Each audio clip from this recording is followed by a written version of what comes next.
Another big transfer story that's circulating today is this comes from the United stand. Ben Jacobs was on there, and I want to read his words out verbatim.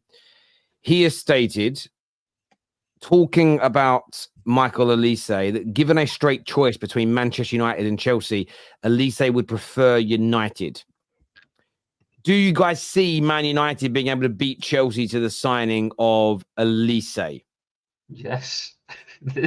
United just has that spot open. United haven't had a right winger that is good for how many years? They've been crying out for years for a right winger to be good, and they've signed left wingers and they've signed Anthony, and it's not fit. Chelsea's problem is the gap there. Whilst it is still there, Palmer could fill that spot depending on the system that the new manager plays. So then the spot isn't as open. With United, it is just, if Olise comes in, he's a guaranteed starter week in, week out for one of the biggest sides in the world. And I don't know if it's true or not, but isn't he apparently a United fan as well? So that's like extra, an added bonus for him. Yeah, but his brother plays for Chelsea, so all I'm saying, if he doesn't come to Chelsea, he's scared of the competition, and we don't want players like that at our club. That's the thinking I'll go with. But I really want him. I think he's class. I really want him. But if he doesn't want to come to Chelsea, he don't want the competition because Madueke is too much of a problem for him. All right, Don. I literally about to say that. Another Don on the street. Crazy. Can't get away from him. I'll go Don mode for like 10 minutes. Fernandes, he's getting 30 assists next year. Done. Easy. Like. I still can't get over Don at the start of the season telling me that Pep Guardiola would take Enzo over Bernardo Silva. And he would. Bernardo Silva's not a serious player. He's not a serious player. And Chelsea want to sign another winger. God, these guys. They're hoarding talent. Hey, we want competition. We want competition. The best players always You don't want competition. You just don't know what the hell you want. Gal, the best players always win out. So if we sign 5 wingers and we only have 2, signed the 11 of wingers. We'll get 2 of them will work. 2 of them will work. Who's the left winger who works? Mate, Cole Palmer can play anywhere. You just signed the Brazilian kid. You have Santos. I'm in dumb mode, by the way. If I'm Olise and Chelsea are calling and Manchester United is calling, I'm packing my bag. I'm going to Manchester. Yeah, but Gal, did Arsenal win the trophy? No, they didn't. Let's carry on. See, irrelevant conversation. It's being done so easy. It's so easy. It's easy. Yeah, being done is easy. We did. If we're going to base it all on trophies, and we're getting him right because we were the second most successful team in England last year. Didn't Liverpool win a trophy also? But we won a bigger trophy. Okay. Yeah, but we won the inaugural. Whoa! Our trophy has a sponsor. Thank you. We're sponsored by one of the biggest energy drinks in the world. The Chalobah. Isn't the FA Cup sponsored by Emirates? Yes. You're not the money launderers. The money launderers. look at what's happening with City. What happened with the 115 charges? Wait. Emirates has nothing to do with City. It's Etihad. It's Arsenal. Arsenal will be something. I always like. There's a great sign Arsenal fans had once at football, and it said "Say no to oil money in football." While they were sitting in the Emirates Stadium, it was beautiful. It was a beautiful thing to see. I love it. Listen, I hope we get Olise. I think he's class. What do you think, Patty? Do you think if he comes to Man United, he can really help to elevate that right hand side for us? It's such a weird one because I want to say yes or no. I think Olise is class. I think he instantly improves your team. Injuries are a bit of a concern. He's missed a lot of the chunk of the season with injuries, but also for whatever reason, I don't know, it just doesn't seem to work for young prospects at United. I don't know what it is. I don't know what happened. So that would be a bit of a concern for me. But of course, he's a quality player, man. And he literally goes, and not every team in the top 6, but pretty much other than City and maybe Arsenal, he starts for everyone else. Top player, man. And if you get him, yeah, happy days. I think he's good. With United right now, I just don't know because of them. Is Ten Hag stay in? Who's going to be the manager? What happens there? But on the face of it, yeah, good player. What you're saying, Kate, cheers, mate. What do you think, Kate? I mean, Man United are going to be going for a lot of changes. There's a lot of things being done sort of behind the scenes at the moment that all read very well. In the same report, Ben Jacobs and a few other people have spoken about this sort of the potential exit of Ten Hag. What's interesting is a number of his coaches whose contracts run out tomorrow on Saturday like Benny McCarthy, have all not been renewed. So they are all leaving. So, you mean, you can read into that what you want. Maybe the club is saying you can stay, but you've got to change your coaching staff. But typically when coaching staff start leaving, managers typically go. But do you think that the club will be able to sell it to him as, you know, it genuinely is a new project. It's a new world, you know, new stadiums on the way, new training ground is coming. Do you think that's something that someone like Olise will buy into at this point? Yeah, I do. I think if you really want him, you'll get him. I like him. I would be a little bit concerned with his injury record, but I would like Eze or Olise at Spurs. Either one would be lovely because they're better than what we've got. So I agree with whoever said that if Chelsea and Man United both go in for him, he will go to United. And I think Tom's right. I did read that he's a United fan as well. So he's guaranteed to start. And you know, although I think it's going to be a while before Man United get back to sort of the Man United we know, I think, you know, he will buy into this whole project and he'll be a massive part of it. It's just keeping him fit. That's the thing. But I think he played 19 games this season and scored 10 goals and got 5-6 assists, something ridiculous. So, I mean, I'd rip your arm off to have him at Spurs. Our wingers are absolute dog shit. So maybe you can have Werner and we'll have Olise. Not Richard. Yeah, I mean, his injury concerns were initially. It was 2 hamstring injuries, and I feel like they both sort of interconnected. He missed from June to November with a hamstring injury, and then he missed February until April. Prior to that, he'd had no other real injuries before, so you're hoping it's a one-off. So I do get that, but he hasn't had a big injury list before. Listen, I think Man United can get him. I'm always worried about Chelsea because it doesn't matter if Chelsea aren't at the top right now. They've proven in the last 2 years they can still get players that other top clubs want. So I'm not going to write them off in this race.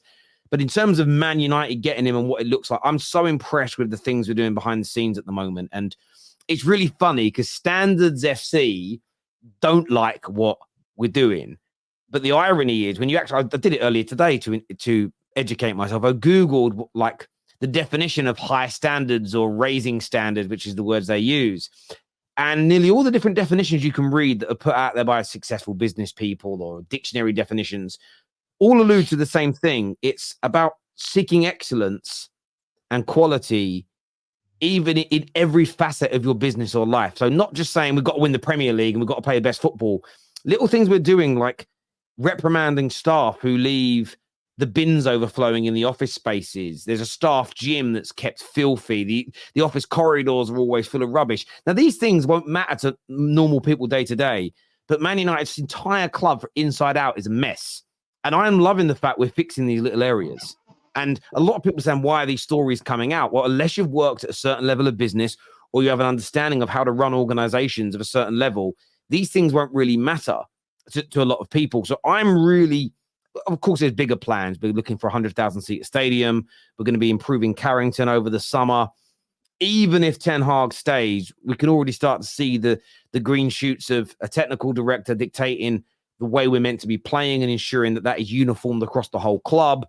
The club is then going to be saying to the manager, you don't pick the players per se. You can pick the position you want to improve. We'll give you a short list of players and you pick from that short list. I've been screaming for this setup at Man United for a decade, and we finally have it coming into play. So I'm really excited. And if someone like Olise is one of the sort of first marquee signings we get, for the first time in a long while, I'm going to be genuinely, not just as a fan saying I love this and I'm excited, genuinely confident of some signings working, because for the first time in 10 years, it's not marketing experts and bankers making decisions. It isn't managers picking players and sort of doing the scouting themselves. It will actually be a well-oiled new element of our machine coming together for the first time. So I'm really excited about it. And I like Olise anyway. Highly talented, as we all said. Good, can score goals. He can create. He can go past the player. And we're so weak, really. We're so weak on, when it comes to our wide play at times. We barely score the cutback goals we need to. We've got so many young and inexperienced players. And I know he's only 22. He turns 23 this year. But that's still four years older than the likes of Garnacho and these guys coming through. And having him and Ahmad kind of on that right-hand side, maybe coming into attacking midfield at times, really exciting times ahead if we can bring him in. And I just hope we can stop Chelsea, because they have had a habit in the last few years, well, for a long time, but under Bowley and co, they've stopped a number of these deals going to where you think a player's going to end up. So I hope he picks Man United. I'm hearing rumours that we might even be able to pick the deal up for somewhere between 45 and 50 million pounds as well, which would be very, very cheap for a player of his quality. So, yeah, fingers crossed it can happen, because that would be exciting times ahead, I think. Terry, what do you think about the Chalobah rumours? I've never been a massive fan of Chalobah, in the sense of I've never looked at him and thought he's good enough to be a starting centre-back at Chelsea to win him a Premier League. So I'm not going to change my tune now and go, oh my God, we're signing this brilliant player. However, we're also looking at the likes of Branthwaite. We're also looking at Todibo. Say, for instance, this summer, we keep Lisandro Martinez. We keep Maguire for one more year, and you brought in Branthwaite, you brought in Chalobah, and you brought in Todibo. I'd be really happy with that as a unit. As a collective unit, I'd be quite impressed with that, if I'm being honest. I wouldn't think he would be the starter at Man United. So if we're buying him to be the main guy next to Lisandro, I'm a bit worried about that. I'm not sure if he's at the level to lead the line 38 games a season. Do I think he could come into Man United and be part of our back line squad? Play, I'm not even trying to be disrespectful. Start Europa League games early on, start the League Cup games, come in for rotation, be a backup when needed. I think he's good enough to do that, because I think he's done it well at Chelsea at times. And I would say this season, he's arguably been Chelsea's best centre-back when he played at times. So there's some good elements to him, but I don't think he is good enough to make any member of the Premier League win the Premier League as the main starting centre-back, if that makes sense. Yeah. 100 mil between Gallagher and Chalobah, we've done well. But my personal opinion, I'd happily get rid of both of them. I think Chalobah, you can get it for 25 mil. I think that's the figure that's been touted about. No. That's what I read. I mean, again, 25 million for a backup centre-back in 2024, who is decent, that can play at right back as well. Again, I'd be happy with that as a member of our squad. It's just, if he's coming in to be the starter, that would concern me, because long-term, I don't think he's at that level. But again, I think I look at all the Chelsea centre-backs. 80 million on Braithwaite? Again, I think 80 million is too much for him. But I think there's a really good player in Branthwaite. I think there's a really, really good individual in there. I think 80 million is too much. You've got to remember, Everton have got genuine financial issues. They're trying to push Onana out to raise that money, and nothing's come in yet. So if we can do the business, and I'm so intrigued to see how we do business this year. Again, actual football people with relationships in the game, pedigree in the game, holding these conversations, I think I'm so sure will pay us dividends, because every other club does well with it. We were the only ones who were sending out, ex-KPMG bankers. Sorry, they're not they're an accountancy firm, sending out ex-JP Morgan bankers to do their transfer talks. I mean, we were the only ones doing it. And I wonder we paid too much money for people. Like, honestly, because it's easier to pull the wool over their eyes. At the end of the day, if I go out right now with my brother to do a job quote, to do some plumbing and gas engineering in a house, my brother leaves me to do the quote. I'm going to mess it up, because I don't know what I'm doing. Do you know what I'm saying? Like, and that's been our problem. So look, I like Branthwaite. I think he's excellent, but I want to see value for money in these deals as well. So if you bring me in Branthwaite, Chalobah as a backup, I think it's a really good start to improving our back line. Olise on the right hand side, maybe somebody like an Ivan Toney up top, and then a good quality midfielder. I'd look at that as just as the main signings year one, and I'd be happy with that to begin with. And I think that I do believe Man United will be a much better footballing team next year. I'm convinced. I'm convinced. Everyone who's run well, and I believe we will be run so much better, and getting so many things sorted behind the scenes will improve us on the football pitch. Because I've believed for years that what goes on off the pitch has been our biggest issue on the pitch. So the fact that we're acting to resolve those things is only going to be a good thing for our football, personally. So yeah, I'm happy.